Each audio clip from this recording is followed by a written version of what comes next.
I think one of the most interested character that I had played was actually just a human itself, but it fights off against dragons, against different monsters and everything else. You can hit the opponent like 20 times within a turn. What is the meaning of my life? Why was I created? Why was I brought here?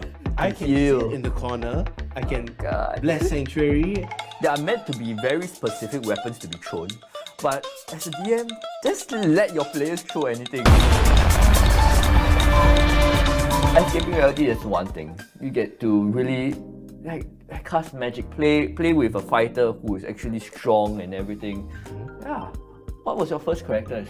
Well, I mean, with characters itself, the first one I did try out playing as a ranger. A ranger. Playing the game itself. I think at the start, when you do not have like a homebrew group itself, I think we all came in. Most of us came in to play AL.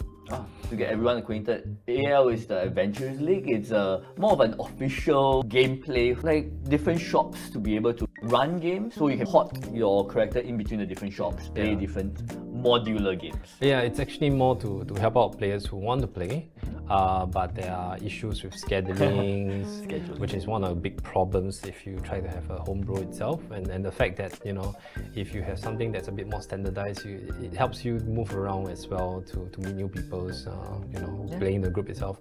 But there's of course there's the constraint as mentioned, like being a ranger. Some of the rules or skill set that they have does not exactly come into play because of the limitation of time and the fact that every adventure ends there and then, so it doesn't emphasize or maximize the value of what a ranger can do as compared to if it's a homebrew. But then I think one of the most interested character that I had played was actually just a human itself, but seeing how it fights off against dragons, against different monsters and everything else, and a human, especially as a fighter, where in AL it's not exactly something that is welcome when you have paladins and sorcerers who's playing magic who can be maximized and stuff like that. Fighter is fun. But Fighters are strong. I know you can hit the opponent like 20 times within a turn. I don't think it's 20. 9 is if you attack, action search with a samurai, you can get an extra attack with the 9.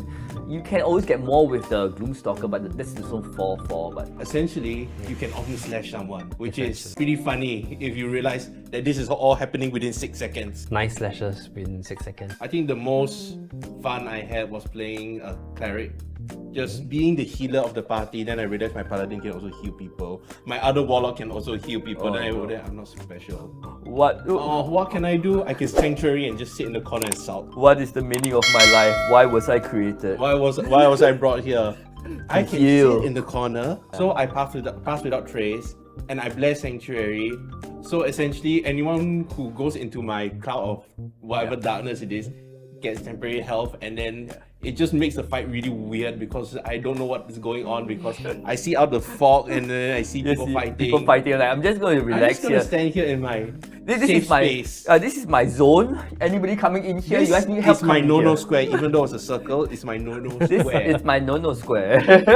Actually, it is because we are playing on a 4x4. Oh, this is my no-no square. You don't come in, not for you. I think, truthfully, clerics don't have to be the buffers. They are very strong aggressively as well, with like guiding bolts, high damage, first level spell. Clerics have been known to dish out damage, like for real.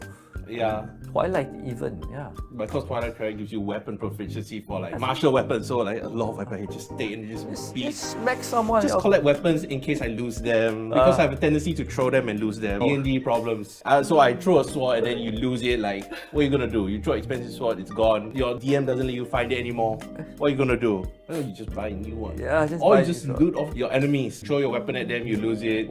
You rinse and repeat the process until. So what am I even holding now? That's the question. So the thing is, like D&D, there are meant to be very specific weapons to be thrown. But as a DM, just let your players throw anything. It's fine. You have a long sword, just yeet it. You have a dead goblin, yeet it. It's just Hitman all over again. You see the enemy there, and then the blade just strikes towards them. Why I created my first character was because I was waiting for everyone else to do it. And then I was looking, okay, no one has a spellcaster. So I was like, okay, I'll take the responsibility of learning what spells can do. Because everyone's playing a fighter, they don't want to learn spellcasting mechanics.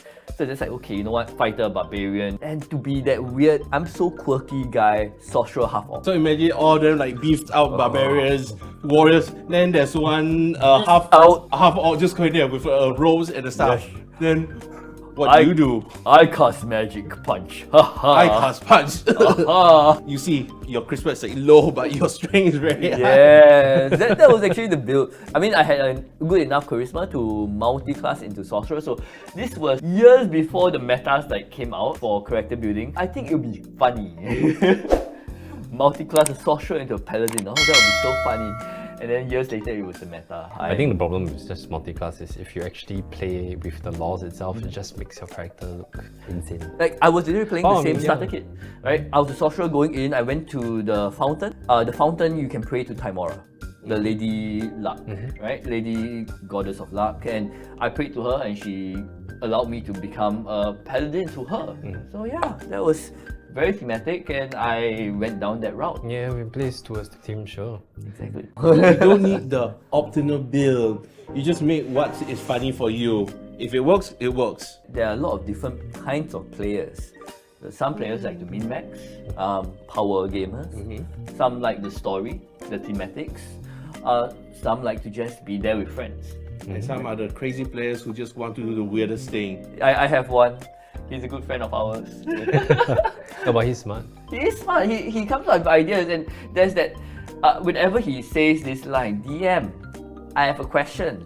Oh, my brain! I know you have an idea. I can see that light bulb appear off the top of your head, and just like, oh no, what idea does Turning he out gears, trying to do funny stuff again. Oh, The no. usual. Different kinds of players, and I think for each kind of player, there is one of the. You should have a different type of DM for each of them. Okay. There are some DMs who are really great and they can cater to different kinds of players. There are some DMs who should, let's just say the power gamers, and they want to play like a combat game with some amount of story. Yeah, there are some DMs who specialize in that. If you have that kind of DM running for a group of players who are just there to chill with friends and like, hey, they're here to just talk about their day and then sometimes roll the dice, see what's going on, that DM is not going to be happy. In a nutshell, DMs are like storytellers. They're like book authors and everything else. You know, there's different style of writing a book. Just as for you as a reader, there's different books that you are more interested in. So I mean, you don't always get the perfect fit. So you got to move around, change around, and then finally you settle with a book or a dungeon master that suits you. And then that's where you think games will definitely be more interesting for you. What if the player wants to become the story writer? What if he wants to become the DM? There are not enough DMs out in the world. There are not enough DMs. They're endangered species of people. You're endangered. Please keep me alive. Send money to my Patreon. I don't actually have one, so it's fine. Is that you telling us that you want to be a DM? Like, I am more than happy. I do want to learn. I know people who also want to learn how to be a DM. They want to write the story. They want to change the game. They want to homebrew stuff. Like, they have ideas, like certain scenarios that they want to plan out. It's like just very dynamic. If you like very strategic games, as a DM, you don't want to kill your party. You want to make it challenging enough for them to make it fun. There's still the threat of death. Yes. Without that threat, to me, okay, I know there are a lot of DMs. That threat of you can be in danger is always that nice spice to sprinkle on. Okay, it just make sure there's enough challenge for them to not go, oh, we can just walk through this place. Yeah. Yeah, always make sure there's consequences, right? Always add traps. Always keep your players on their toes at all times. Not at all times. At all times. At all times, it's a bit scary. They walk into town. There's a landfall trap. Oh, no. Not at all times, but yeah, like if the players are trying to do something stupid, make sure that there is a threat of you're going to do something stupid. That's going to endanger everyone. You can tell them that there are consequences to their actions. See, we did tabletop RPG. I think time management is always a concern. Yeah. I think it's one of the biggest weakness for everyone who's playing the game itself. Our greatest enemy. Yeah, you have to write the story if you're homebrew, so... And minimally, you need one dungeon master and you need a player, but 2 players probably not going to cut it to make it an exciting adventure. I think with all books, it's always a party of 3, a party of 4, just to make things more interesting. And it's how people interact within the game itself that also brings some spice to everything else. But I mean, as players, as a human, as how we, as we're all growing up as adults and stuff. We have a lot of commitments as well. So it's a bit hard to maintain this time commitment sometimes. But then again, if you want a game going, if you want a good game going on, this is something you probably have to commit to. So that things keeps going, and the problem comes when like a session is a break and then suddenly the momentum is lost. It's really very hard to pick things up because it just produces more and more excuse for people to not exactly come back to this.